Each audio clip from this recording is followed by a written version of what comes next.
I'm with Jonathan Feldstein from Genesis 123 Foundation, and we're talking about the new project he's doing to help Holocaust survivors. Now, Jonathan, what is this project that you're doing?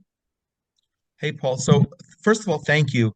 It's an interesting project because it was something that I realized was lacking, and it's after what, 80, more than 80 years since the Holocaust ended, I realized that there's something that we still need to do. This past week, when we observed Yom HaShoah, the Holocaust Memorial Day here in Israel and around the world, every year there's a new level of statistics about how many survivors there are remaining in the world. And I researched it, and generally it's assumed that there are about 196,000 people who are considered survivors of that era living under Nazi and Soviet brutality. Not everybody necessarily was a survivor of a death camp or a concentration camp. Many were in hiding and other forms of suffering. And of the 196,000, approximately 116,000 live here in Israel. And they're dying as they're older. They're all in their 80s and 90s plus. They're dying at a rate of more than 10,000 a year. So simply mathematically, in about 10 years, there will be no more Holocaust survivors. And that's jarring and that's shocking. And it's especially so considering how many people are um, denying the Holocaust and denying the dimensions and the depth of the Holocaust. And I don't know if it makes a difference to that having people who are still alive. So I realized that as these people age, because so many of them, unfortunately, I can explain why, are living below the poverty level, there's a need. And so I set out with a very modest goal. For the next 10 years, to raise $196,000, very modest, so that we have enough to give basic needs, basic stipends for hot food, for medicine, so they have warm clothes and can pay for heat in the winter as compared to continue to suffer at the final years of their lives. Because if you think about it, in the beginning of their lives, these are people who are in their earliest memories, whether they were 4, 5, 6 years old or 14, 15, 16 years old during the Holocaust. Their earliest memories are those of trauma. And we can't let them live their last years in trauma. And we can't affect what's going on in Israel and the surroundings that create some of the trauma. But what we can do and must do is alleviate some of the insecurity around money. So it's not millions and millions of dollars. And I've been asking people to commit a monthly amount for 10 years.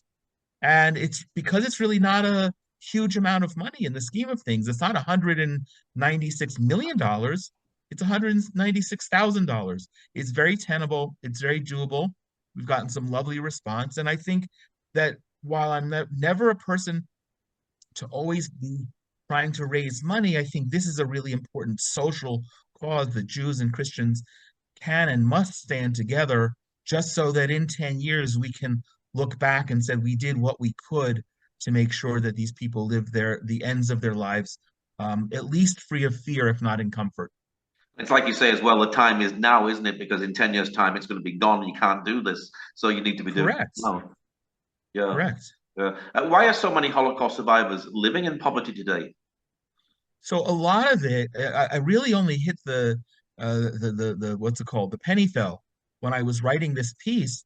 Um, in the early 1990s, when the Soviet Union collapsed, there was a massive immigration to Israel of about 1 million Jews from the former Soviet Union. Now, what's ironic, this is 30 plus years ago. There were people coming who were my age, who had spent a career working in whatever Soviet jobs they were given, and they didn't necessarily have careers that were transferable here in Israel. And they also didn't have language skills. They weren't planning for many years to leave, and they weren't studying Hebrew, and they weren't looking to try and create parallel careers so that they could, in their 50s and 60s, could continue to work. The other compelling piece of that is that when they came here with no pensions because they were fleeing the Soviet Union. or what was left of the Soviet Union. So you come here with no job skills, or no job skills that are transferable. You come here with no pension, and then you find yourself in a situation where, yes, you've lived through all of this suffering, but you've come to Israel too late to be eligible for the major reparations that the German government took responsibility for.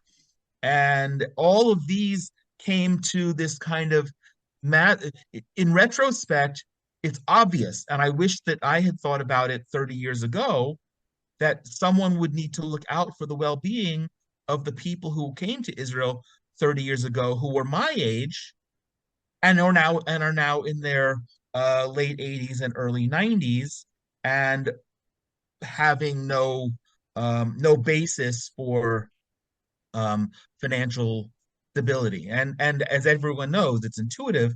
The longer you live, the more medical problems you're going to have, and more medical problems you have with medications and doctor's visits. Even with the quasi-socialized medicine that we have here in Israel, it just becomes more expensive. So we want them to live longer. We want them to live well, but we also want them to live without fear of taking their last 100 shekels in a month and choosing between food, medicine, or heat in the winter. Does the state of Israel help at all with Holocaust survivors?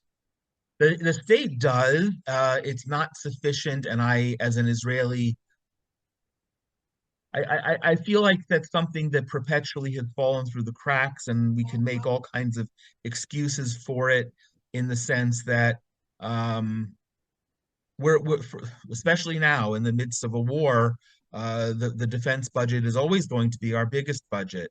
But 196,000 people, who are not, by the way, all living in Israel, represents a very small percent of Israel and the Jewish people.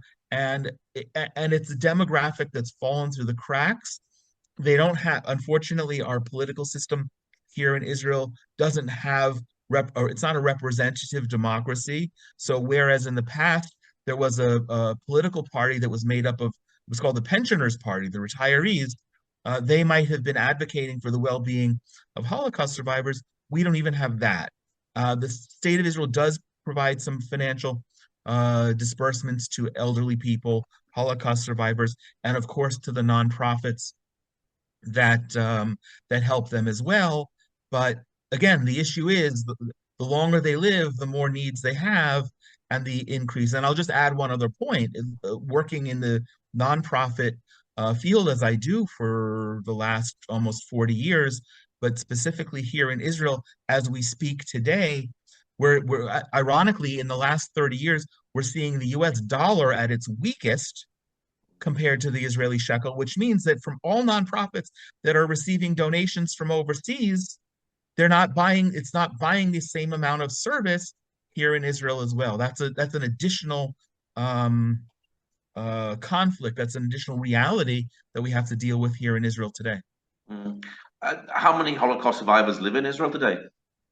But the estimate is about 116,000, and and every year on Holocaust Memorial Day, the number is presented. The jarring number is that that was 12,000 fewer than the year before. So that demonstrates, and certainly the rate of death among elderly people will increase the older they get. So, but even if it stays the same, Mm. that's the trajectory, that in 10 years there will be none or virtually no more Holocaust survivors. Now, the Holocaust was quite a long time ago. Do Holocaust survivors still suffer trauma today from what happened all those many years ago? Oh, sure. Yeah, that's a great question. But of course, the early trauma and experiences, the fear, the hiding, it's not a stretch by any imagination for somebody who like my father's cousin, who's no longer alive, but who lived in a barn of a Christian home, a Christian family in Poland, and he and his father were saved as a result of that. It's not very different from having to hide in your bomb shelter as missiles are coming in. The same with food scarcity. If you don't have the money to buy food and you're living on one pita a day because that's what you can afford, and I'm not saying that that's the broad case, but all of these um, we talk about PTSD, all of these little things, rockets overhead, the sounds of war, the hunger and physical needs that are associated with war, being cold in the winter for survivors who lived somehow through the for the freezing cold European winters with maybe a single layer of clothes. All of this creates trauma, and the problem is, Paul, I think for many of them, they've been so traumatized in their life that they don't know anything different. So they don't know that that's not the norm. That's one of the reasons we want to do this, to give them, even if they're not recognizing that they are facing similar traumas here in the end of their lives as they faced in the beginning of their lives, we want to help alleviate that so it's one less thing that they need to worry about. A lot of these Holocaust survivors must be really shocked today to see how things from the 1930s are actually coming back today, and just the rise in anti-Semitism, particularly in the UK. We've seen 4 attacks on Jewish properties. They must be really fearful to see that we haven't learned anything. Yeah, it's a great question, and I never thought about it, but my immediate response on that is I wonder if because of all that they've seen and suffered, they're perhaps less shocked because they've seen the worst. And if they've seen the worst, perhaps they think that of course, it could happen again. I think for those of us, our generation, who didn't see it in our lifetimes, but understand how horrific it was. And we have this, I think it's a kind of a useless slogan, never again. It just means, that was so horrible. It can never happen again. It should never happen again. But in fact, we're seeing the beginning of it happening again. And I think for us, living in the wake of the Holocaust, as horrible as it was to see it, I think that's even more jarring for Jews like myself, Mm. Christians like yourself, and people who are just of good conscience to see that the world hasn't learned and we're going down the same terrible dark rabbit hole. Mm. Is this something that's personal to you? Did you have family members that went through the Holocaust? Sure. I'm alive because my grandparents were able to get out of Poland in the 1930s, and my father was born here in Israel. Had my great grandparents not chosen and made it a priority to get their children out of Europe, then I wouldn't be here. But for all of the remaining family members in Europe who were unable to get out, my I, I don't really have a full count, but in my respective grandparents' families, uh, and that's only on my father's side. There were many dozens of people who were murdered. If I only go to siblings and their spouses and nieces and nephews and parents, I know this. There's a story of my great grandmother help as she was being deported to her death, told a young man who I had the privilege of meeting many years later when he was already very old, telling me that my great grandmother ultimately saved his life and he was able to get away because of that. My daughter is named for her.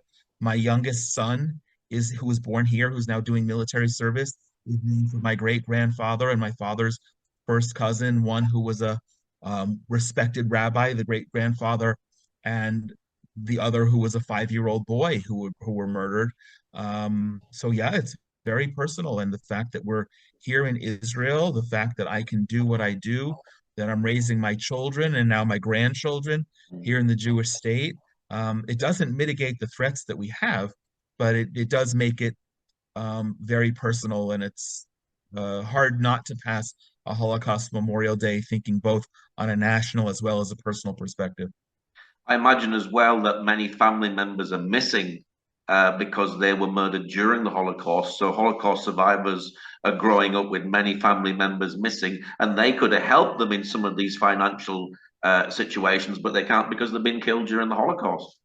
Indeed, right. It's a domino effect. The fact that they suffered what they did and that there's no one left that they were survived. I remember my great aunt telling me that while they could, they were sending care packages to the family still in Poland, but at some point the packages never arrived and presumably were confiscated by other Poles when our relatives were all killed. And I'll just say that when it comes personal, I know the Poles don't like taking responsibility for the Holocaust, and they've made it illegal to say to reference a Polish Holocaust or Polish actions. But the point in fact is that my great grandparents and their siblings and their children and siblings and grandchildren who didn't make it out of Poland were all rounded up and shot in mass graves with the assistance of local Polish neighbors.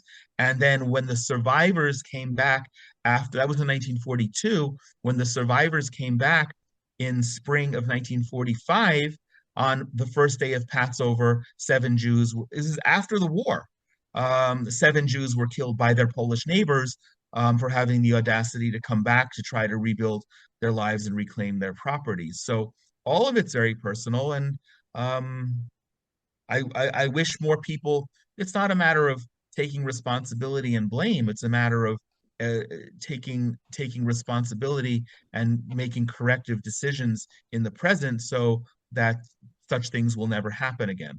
Poland hasn't been so great about it. Germany has been much better about it, but on the other hand, there's a paradox. Germany has gone over the top by importing anti-Semitism with the opening of their immigration from Arab and Islamic countries. And when I was in Germany, I felt shockingly uncomfortable, not from the native Germans, but from the migrants who have come from all the Arab and Muslim countries.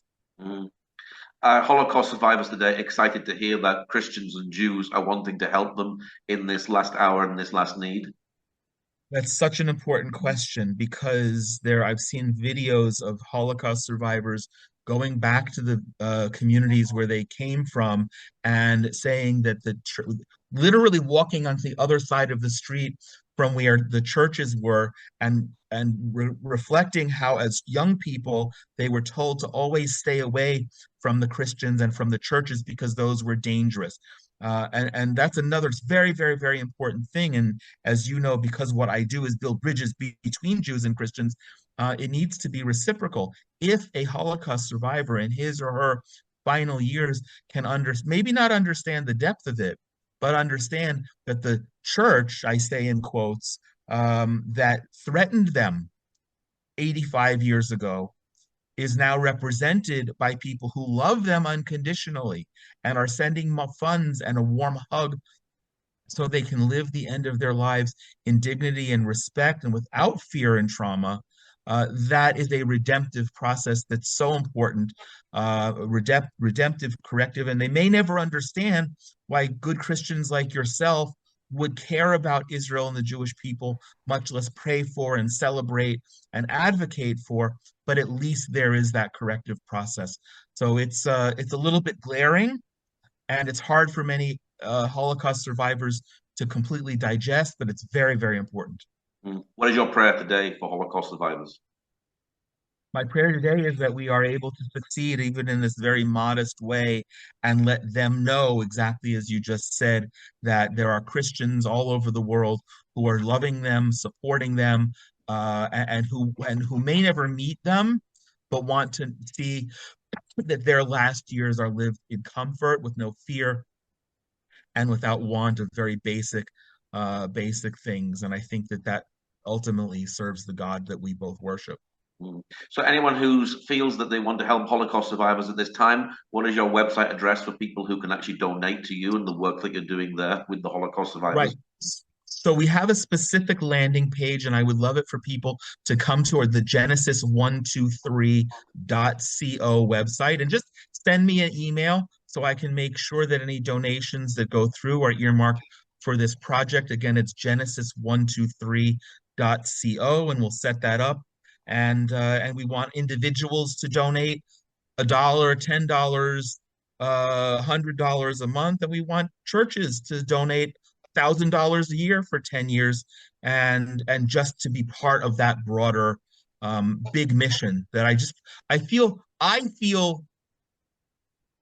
so relieved at being able to do this, and I'm excited to be able to carry it out for the next decade. Well, well, Jonathan, thank you very much for sharing today. Thank you for giving me the opportunity, Paul. It's always a pleasure.